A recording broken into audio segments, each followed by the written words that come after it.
Halo semuanya, aku Novin. Kali ini aku mau bahas mengenai efek obat antidepresan risperidon dan Nopres pada penderita depresi berat. Oke, sebelumnya aku mau disclaimer terlebih dahulu kalau semua yang aku ceritain di video ini tuh berdasarkan pengalaman pribadiku saat mengkonsumsi kedua obat-obatan tersebut. Well, tanpa basa-basi lagi, let's go.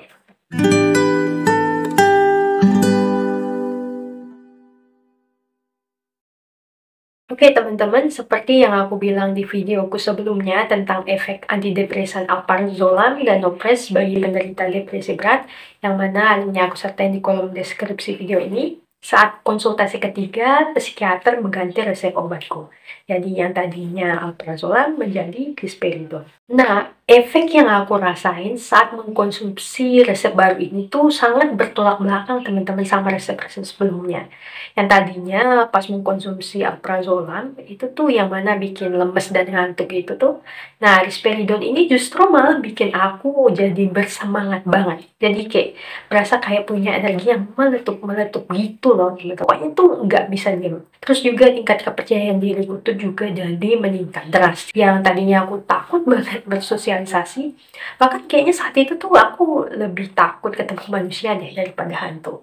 Tapi setelah mengkonsumsi resep baru ini, aku jadi benar-benar menikmati untuk berinteraksi. Jadi itu benar-benar sangat-sangat menikmati teman-teman. Sampai kadang-kadang tuh nggak sadar jadi oversharing pas cerita. Malahan aku jadi begitu uring-uringan tuh kalau energi meletup-meletup. Itu tuh nggak tersalurkan. Makanya akhirnya dari sinilah itu aku mulai buat olahraga. Efek olahraga yang konsisten dengan tambahan efek obat sedikit demi sedikit aku akhirnya bisa mikir jernih dan punya energi positif. Nah itu tuh aku manfaatin untuk mencari metode tambahan buat menyembuhkan depresiku teman-teman. Jadi aku nggak mau tuh selamanya bergantung sama obat yang mana aku tahu punya efek samping yang nggak baik buat diriku sendiri. Dari situ tuh aku mulai membaca buku-buku, terus nontonin podcast, video-video YouTube, pokoknya hal-hal seperti itu yang berkaitan dengan self healing tuh. Pokoknya aku membaca semua buku tentang mental health yang bisa aku jangkau tuh. Mulai dari bukunya Regis Mahdi sampai bukunya David D. Burns tuh. Aku juga nontonin semua podcast Dr. Yu Hasan tuh, Dok Des.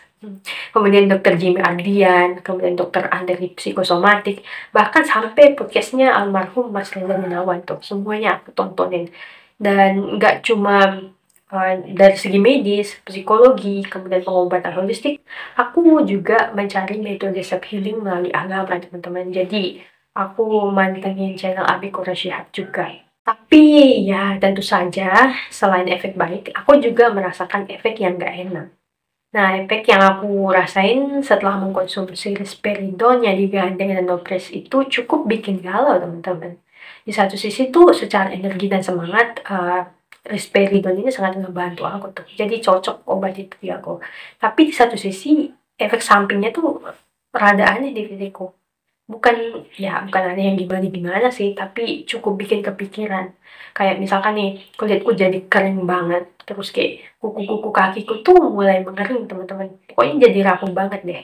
Kayak itu tuh bahkan bisa dicabut dan gak sakit pas dicabut. Seolah-olah tuh kayak itu kuku tuh udah mati gitu loh. Sebagai seseorang yang sangat ketat nih menjaga kesehatan fisiknya, jadi kondisi ini bikin aku khawatir dan akhirnya bikin galau mau lanjut pengobatan apa enggak. Terus aku, ngerasa rada aneh juga di kepala itu, rasanya tuh kayak otak dan kepalaku tuh nggak terkoneksi secara fisik. Jadi kayak, analoginya tuh, kayak buah alpukat yang terlalu matang tuh, nah gitu, terus biji dalamnya tuh nggak nempel lagi di daging buahnya gitu. Jadi kayak aku juga bingung jelasinnya gimana teman-teman, intinya tuh berasa kepala tuh berasa aneh aja gitu. Oh iya teman-teman, sebelumnya dosis yang diresepkan psikiater untukku itu 0,5 miligram untuk risperidonnya dan 20 miligram untuk Nopres yang aku minum sehari sekali pada malam hari sebelum tidur dan setelah makan. Nah, aku mengkonsumsi resep ketigaku ini selama 2 bulanan lebih, sehingga resep risperidon digandeng sama Nopres menjadi resep terlama yang aku konsumsi dan menjadi resep terakhir di episode depresiku yang terakhir ini. Dan ya, semoga beneran jadi episode terakhir dalam hidupku ya. Well, ya, teman-teman, bener aku berhenti ke psikiater. Jadi dengan modal pikiran yang mulai jernih, kemudian olahraga yang konsisten juga teratur, kemudian pola hidup juga makanan yang cukup terjaga, kemudian mood yang membaik nih, beserta cukup banyak informasi mengenai metode pengobatan depresi tanpa obat-obatan yang mulai aku terapkan dan terbukti membantuku. Akhirnya aku mencukupkan konsultasiku hanya selama 3 bulan dengan psikiater. Nah, sekarang, aku memanfaatkan pengetahuan yang aku dapatkan dari buku, terus juga podcast, kemudian video tentang cara sembuh dan depresi tanpa obat-obatan, dan ya itu semua sangat membantu sih sejauh ini teman-teman. Jujur memang nggak mudah ya, karena ya metode-metode ini nggak membantu secepat reaksi obat, tapi aku akuin ini sangat-sangat worth it sih.